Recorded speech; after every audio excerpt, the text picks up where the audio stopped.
Hi guys, welcome back to my YouTube channel. My name is Melissa, and if you're new here, hi.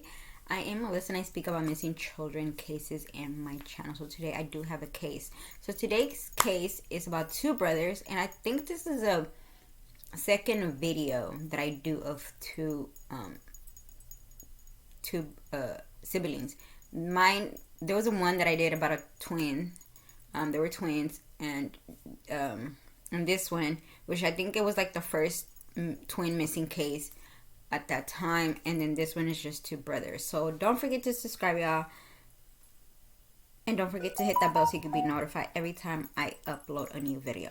So let's get it started. So on the unusual hot Saturday afternoon in September 1964, a military police officer dropped off his two youngest stepsons in downtown Fayetteville, right outside the Broadway Theater on Hay Street.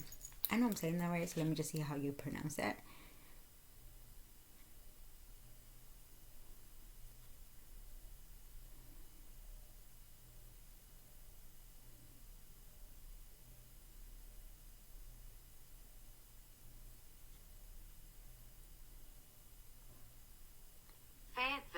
Fayetteville. The boys wanted to see a double feature, he would later say. Around dusk, a storm from a dying hurricane rumbled over Fayetteville. The stepfather said he returned to the theater and waited for the boys to come out. They never did. Terry Westerflied, a red-headed, freckle-faced 11-year-old boy, and his 7-year-old brother Alan vanished that afternoon of September 12th of 1964. Let me stop right here, because I know I have seen this happen in other cases. That people are like, why are these parents letting these kids by themselves at the movie? It was in the 60s, 50s. It was a different time. Kids used to go to the movies by themselves. Kids used to walk to school by themselves. Kids used to go to the stores by themselves. It was just a different time. Guys, let me put my... It was a different time. I need to put my charger on my laptop because I just noticed that it's going down. But it was a different time, y'all. And y'all need to, it's not like today that parents don't let your kids, don't let kids go out or stay at some people's houses or something.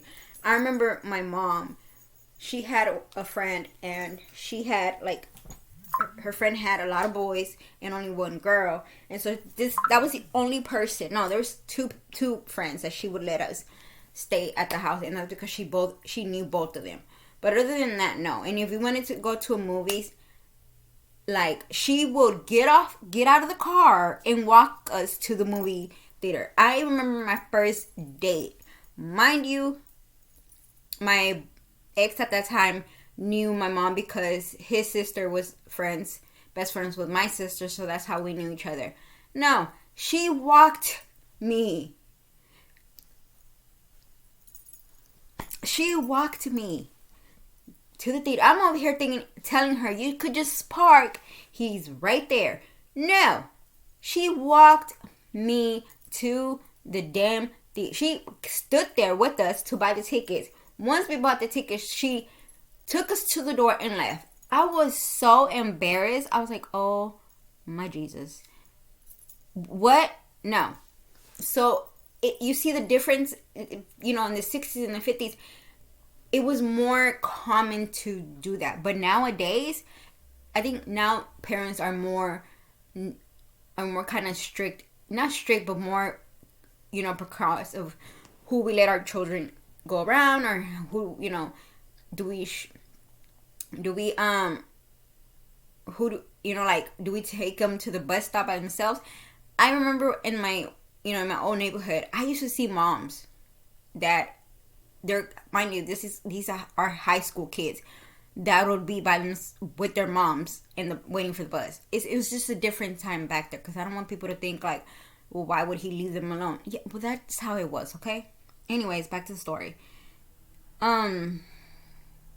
Fayetteville Fayetteville Police Fort Bragg investigator and dozens of other lawmen searched extensively for the Westfield boys. They chased tip after tip. As rumors about the boys spread over the city, police searched for cars seen around the Braddock's neighborhood where the family lived and interviewed thousands of people who thought they had seen the boys. They chased leads across several states and brought it in the FBI for help. We checked every lead we had and we're still up against a blank wall. Police Chief L.F. Border told an over-suburb reporter in the days after the disappearance. Days would turn into weeks and then years. Investigators would find nothing, not a piece of clothing, not a soil witness, nor bodies. Gradually, the shocking story of the missing Westfield brothers would aerial in the back of people's minds until eventually it was nearly gone. 55 years have passed since the disappearance, which is believed to be the oldest such case involved in juveniles in the state. Most of the key people close to the boys are dead. As at the regional investigators, the Broadway Theater was demolished years ago. The site today is the Rod C. Williams Business Center, next door to prior Italian bistro. But not everyone had forgotten Terry and Alan. The Federal Police Department still has the fly. A cold case task force reopened in the late 1990s and 2000. We really and truly did not have anything to work with. Members Alex Thompson, a retired federal police lieutenant who was part of the task force. Over the years, generations of detectives had pieced together theories about the belief may have been the brothers' faith. The boys were probably killed on that hot September day when they disappeared, some believed, and the killer was probably the one person they had suspected all along. Margie Westfield Block had to go to work at the hair salon earlier that Saturday morning, so she hired a babysitter to look after her two boys at their home on Madison Avenue in Broadgate, the neighborhood off Owen Drive. She was a single mother to Terry and Alan, divorced from their father and recently separated from her third husband, Carl Block, a military police officer who was living in Fort Bragg. After she left for work, Burke went to the house and told babysitter Barbara Temple to leave. She stayed as long as she could before leaving between 12:30 and 1 p.m. That was about the time that Alan, a 7-year-old who had dark blonde hair and a speech impediment, was seen riding his bicycle outside. Another boy from the neighborhood stopped by the house and asked if Terry could come play. Brock told him no, that Terry was being punished. I have questions, and I will be talking about it at the end of the video. Burke would later tell the investigators that he took the boys to the movies about 4 p.m. No name in the bullet. A Western starring Audie Murphy was playing at the Broadway along with The Animatic Men, a science fiction film. By his own admission, he said the boys went in to go to the double feature and he took them there. Tom said he doesn't know why they wanted to go. Red flags all over him, but okay. The weather was ominous that evening as the remnants of the Hurricane Dora moved through, dumping more than 2 inches of rain overnight. Margie came home about 5:30 and found Brock at the house. They argued about Brock sending the babysitter home and him taking the boys to the movies. She changed clothes and then went out for an evening to the NCO club on Pop Air Force Base, something she had been doing frequently, Thomas said. Mind you, because I know a lot of people are going to be like, well, why didn't she make sure that the boys were in the movies? That's what her ex said, that they went to the movies. I don't know. I think she didn't have a reason not to believe him at that time. Brock told police he returned to the Broadway about 7:45 p.m., parked and waited for the boys. They were supposed to meet him in the corner. He said he stayed until 9:30 p.m. and left. Yeah, why didn't you get out of the car? And you should have got out of the car and see where they were. That's what you should have done. But that's just my opinion. At what time did he ever get out of his vehicle? Thomas said the employees at the theater will tell you that they were not approached or asked about them. The theater worker knew the boys, who were frequent customers, and made trips to the convention stand. They told police the boys weren't at the theater that night. When Brock left town, he traveled to Fort Bragg and then returned to the Westfield house to wait for Margie. When she got home from the club about 1 a.m., the two again argued about the boys and the events had occurred that day. Brock questioned whether Margie had picked up her sons, passing her on the issue.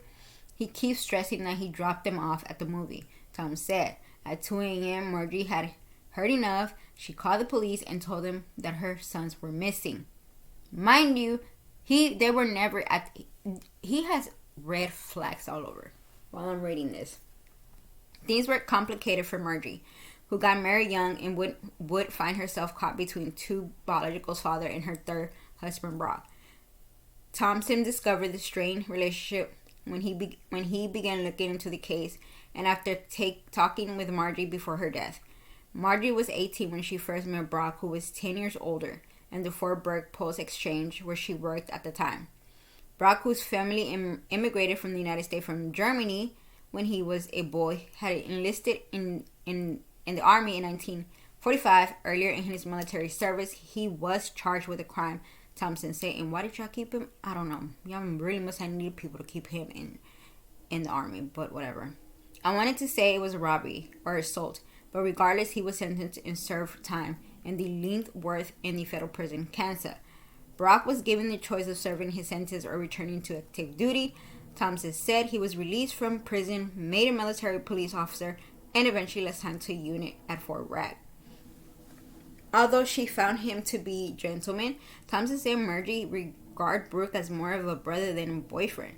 Shortly afterwards, she met Mel Westerflied, also a soldier. The two began dating, often riding to Rickingham to visit Margie's mother. And like most good love stories, Thompson says she didn't think Brock knew about Mel. That changed when Margie borrowed Brock's camera and took photos of her in Westfield. She returned the camera but forgot to take out the film. Brock had it proceed and discovered that Margie and Westfield were a couple. I think that word today is busted, Tom said. Margie maintained both relationship dating Westfield and her brotherly friendship with Brock, thinking he had no interest in her. But Brock slips away to New York City for a vacation and returned with an engagement ring that he presented to Margie. She accepted the ring, even though she continued to date Westerfield. The Army resigned Brock shortly afterwards. She didn't have any idea where he transferred to, Thompson said, but he wrote her and the letters would come to her mother Rockingham address. Her mother would read the letters and discard them. Margie, who still had the engagement ring, had also given the address to Westfield. He also sent letters which were passed along the marriage. After 18 months after meeting, Margie and Westfield were married in Bentonville, South Carolina. Terry was born a year later. The couple had been married about 4 years when Westfield was transferred to Germany. The family went with him, and Margie discovered around the same time that she was pregnant with her second child, Alan. 3 years later, Westfield was transferred back to Fort Bragg. Shortly after that, the marriage ended. Margie began a life anew with her sons and resumed her relationship with Brock. The two eventually married. It was short-lived, Thompson said, and Brock never established a relationship with his stepson. Margie began spending more time at the NCO club. Years later, Thompson said Brock was indifferent about the boys and their mother. It was clear he was devoid of any emotion and respect to those boys, and really he was differently about Margie as well. In 2002, Thompson and Mark Burton, a state bureau of an investigation agent on the cold case task force, visited Brock where he was living in Illinois, West Virginia, in a small town bend along the Kenny River. Brock was about 80 at the time. He didn't welcome to the investigator with open arms. I mean, why would he? He really and truly didn't want to talk to us.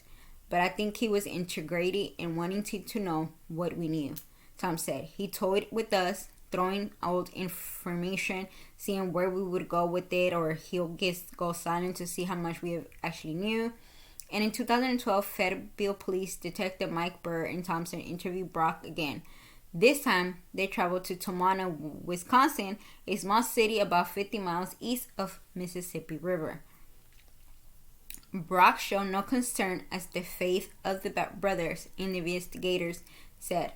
The note to the one term of Brock uses taking about the Westfield them boys. There was no feeling, no emotions, Burr said. It's simply them boys. Brock had referred to them the same way years earlier when he was interviewed by Thompson. Both interviews and chastised him, and the first and second, did he even call Alan or Cherry by name? He said it was them boys. That's all Brock would do, to give them any credit as to who they were as the young children, was them boys. Baylor, having read the case file and interviewed Brock, made him an offer. I approached with him possibility of letter of qualification, humanity, telling him all were in strength in finding those boys, Burr said. He took us and said it was in the MPS military police, and if I hadn't been in the MPM, that would be pretty good prosecution. Baylor looked to that mean to me. Then Brock thought he was smarter than accept such a deal. They chattered little more before Brock made a statement that Baylor believes incriminated himself. He said, I was the last one to see them alive. I'm in line of work.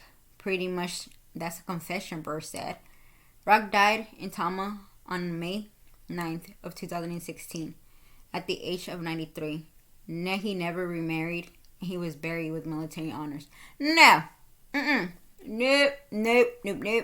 I will tell you why I'm saying no to that sentence right there.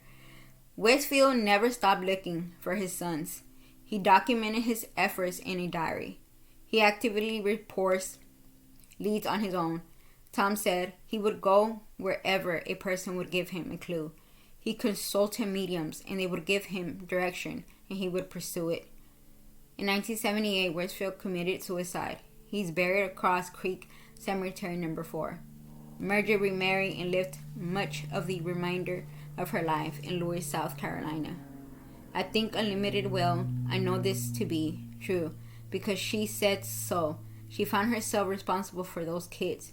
Tom said the fact that she was never there at the house, and the fact that she knew the boys were gone at 5:33 p.m. and chose to do what she normally did on a regular basis, which was going to the NCO club. If the boys were still alive, Terry would be 65 and Lylin would celebrate his 61st birthday this month. Their disappearance remains classified as a missing person case. Their photos are still found on missing person websites. Some sites include age progression, indicating what they may look like as adults. At one point, Thompson said he had the Fayetteville Police Department forensics team search in the Madison Avenue house where the boys lived. We turned the underside of the house upside down and never found anything, he said. The three investigators said the evidence all circumstantial indicates Brock is responsible for the death. Others investigators from multitude or agency reached the same conclusion, Thomas said. The case won't be closed until remains are found. On a conversation can be substantial, Fairleigh Police Detective Daniel Johnson said. The youngest of three investigators, he remains hopeful that if the bodies were buried on Fort Bragg, they'll turn up given the amount of construction around the reservation.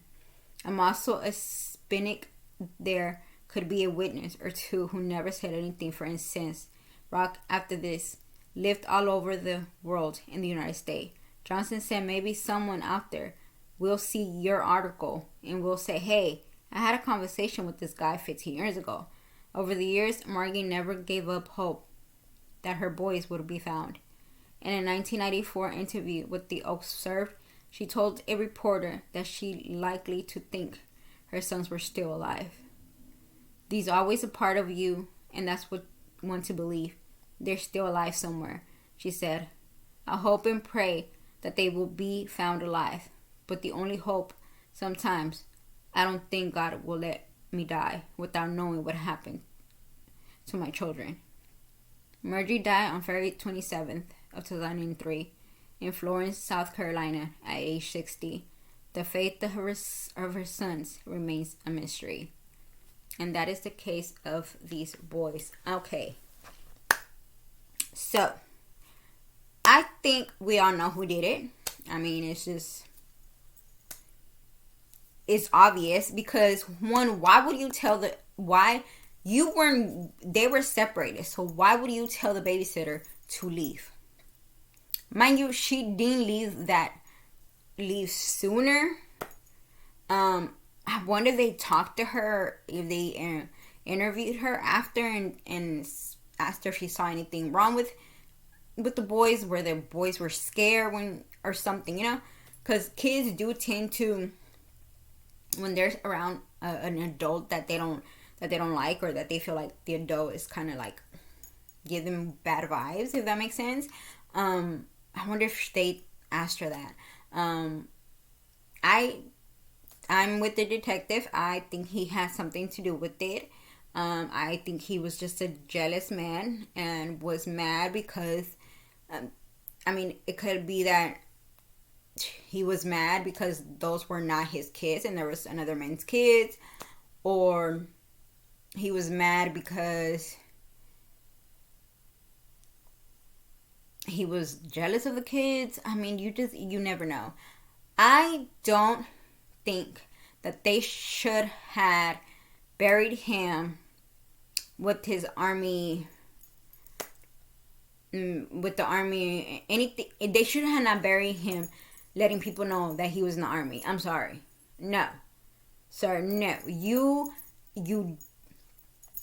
allegedly you took two beautiful, innocent little boys and you unalive them for what? And you think that you should be rewarded by having your people know that you were in the military? In the army, whatever? No.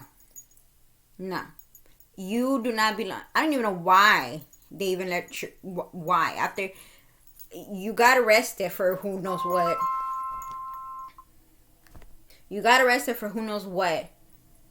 And they left you. But you got to sign up and stay in the army. That does not make sense. I don't think that this man should deserve to be buried with his army stuff. I'm sorry. No. He doesn't. He does not deserve it. You took two innocent little boys from their mom for no reason. No reason. And you don't even want to. And then when they go and question you, instead of you using their names, you call them boys.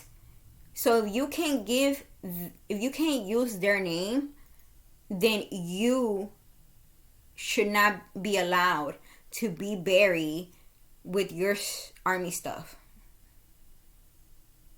No. I'm sorry. You shouldn't. You should not. Why would you even think of burying somebody that was in the army that unalived two boys that he didn't even respect them enough to even call them by their name, because he just wanted to sit there and say them boys? Then no, sir. No. I don't know where he's buried at, but he should not be buried with no. He should not. I'm sorry, not sorry, no.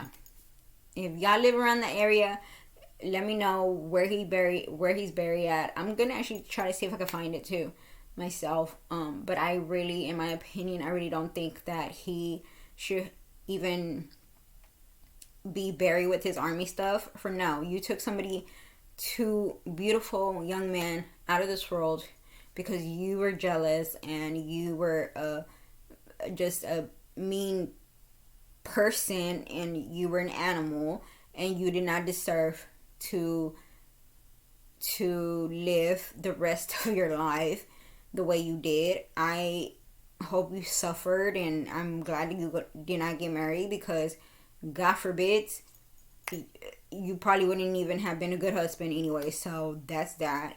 I mean, you really weren't in the first place. And it's just crazy how you sit here and lie. And you lied. You could have at least had given the family something. And I hope you are burning in hell. Exactly what I'm doing. I'm hoping that you're burning in hell, because that's where you belong. But guys, thank you so much for this video. I mean, thank you for watching, guys. If y'all have any other videos that y'all want me to talk about, let me know. I will write it on my list. I do go in order. So I will see y'all next with my new video.